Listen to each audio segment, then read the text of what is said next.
It's time for the Curls and Scoop. I'm Patty Jackson. I am your auntie of pop culture. Today we're a little short and sweet, but great information. We love to start off with a hug. So come on.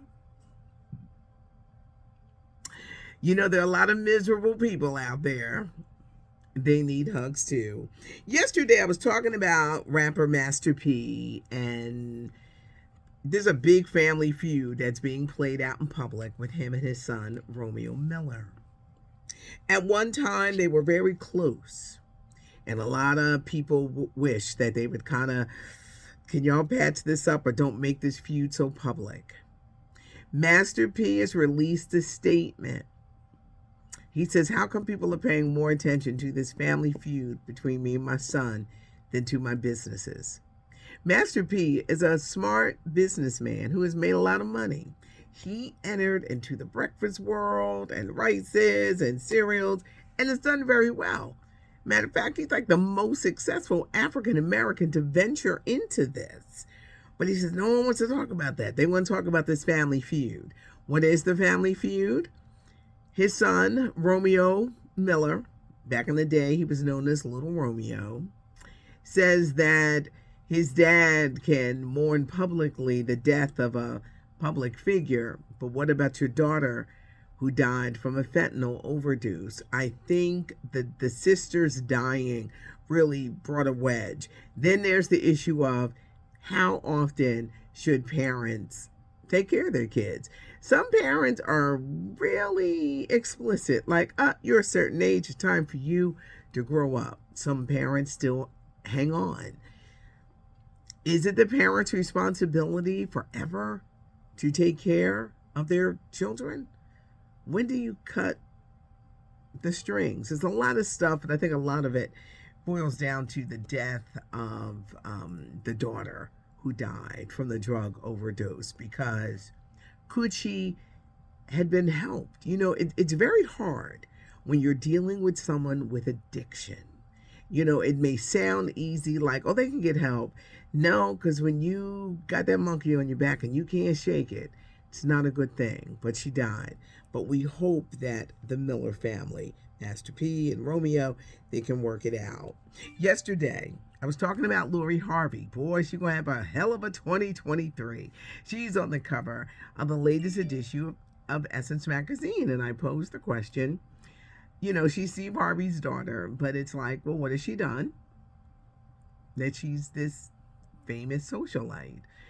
No different other than the sex tape of those doggone Kardashians, because it's like, what are they famous for?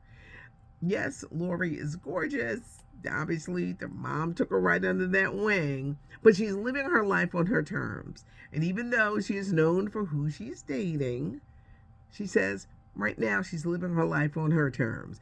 She referenced she was going to marry too soon. Was it to actor Michael B. Jordan? Right now, Lori Harvey is dating another hot young actor, actor Damson Idris. He's a British actor who plays Franklin Saint on Snowfall. If you've ever watched that show, you would never know this young man is British. It's funny to see him in interviews because you're like, it's Franklin Saint. He's got this British accent and how he can go from one world into the other. But it's a great article, and when it comes out, I want you to read it. But Lori Harvey, cover girl, Essence, living life on her terms. Why does Trey Songz always stay in trouble? The singer, I met him once, and he was so nice. He has turned himself in to police over an incident that took place in November at a bowling alley, where he beat up not only the man, but the woman. He turned himself in, and they said, oh, he's not doing it to say that he's guilty. He's turning himself in, though. Trey stays in trouble. Harvey Weinstein, at one time the most powerful man in Hollywood, found guilty in Los Angeles, 3 charges of rape and sexual assault. So many women had to suffer. You know, this really galvanized the Me Too movement because he really, really abused his power. And yesterday, this was the Los Angeles case. R. Kelly's former manager, Donnell Russell, has been sentenced to a year in jail. When they first came out with Surviving R. Kelly, they would have these screenings, and there was a screening, and he was found guilty of calling into the theater with a bomb threat. Donnell, wasn't worth it. Now you got to go to jail for a year.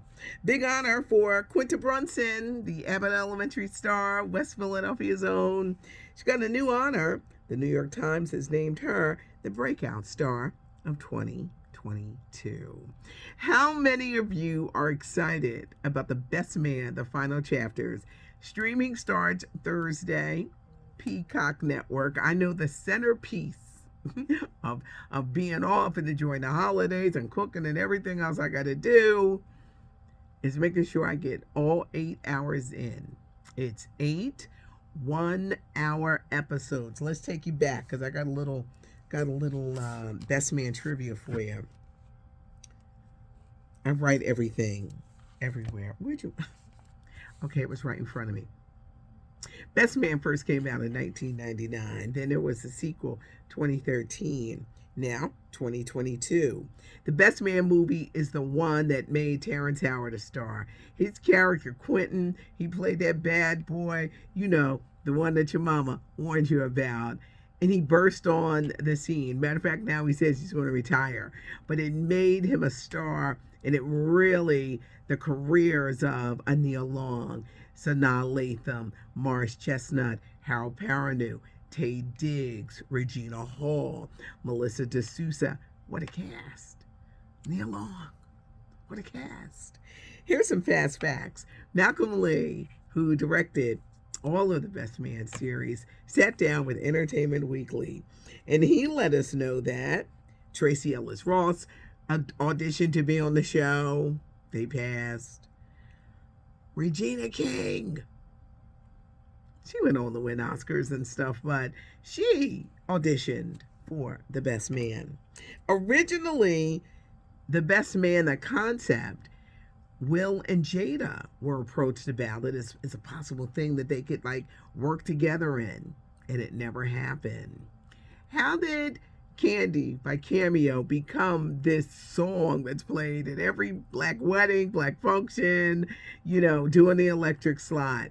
They said it was an accident, but when it happened, it clicked. And the only one who wasn't good at dancing, even though she played an exotic dancer in The Best Man won, was the actress Regina Hall.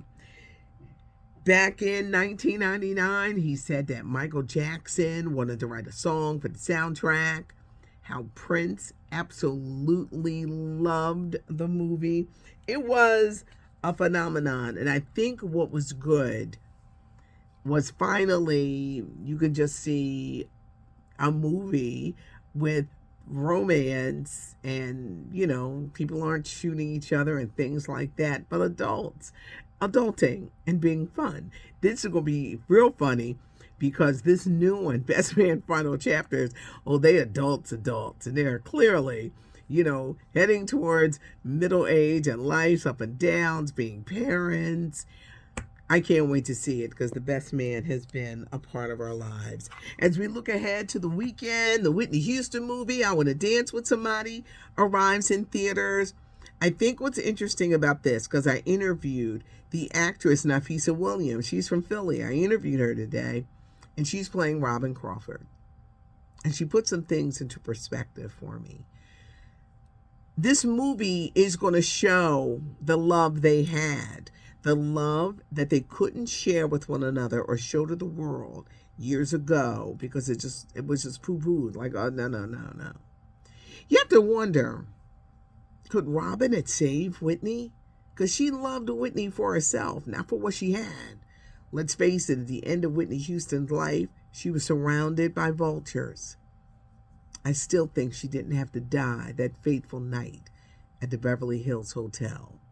Why was she left alone? It goes into her career. There's a British actress that is playing Whitney. It's all Whitney Houston's music. Ain't nobody lip sync. Well, they lip sync it, but they're not recreating or re-recording. The songs you hear or Whitney Houston singing this. This is brought to us by the Whitney Houston Estate and Clive Davis. So it's going to be interesting, but I Want to Dance with Somebody opens in theaters on Friday. Also on Friday, it's amazing how I got all my notes and yeah, okay. Top Gun Maverick. It's going to start streaming on Paramount Plus. I got too much stuff. Wait. Y'all know I wear readers, right? So I'll be trying to do this without my readers, and this is what I get. Top Gun Maverick. Tom Cruise. It starts streaming on Paramount Plus on Thursday. Glass Onion. Netflix, The Mystery with Janelle Monáe, Leslie Odom Jr., Daniel Craig. They all star, and it starts streaming on Netflix. Kate Hudson, who looks unbelievable in this, in a bikini.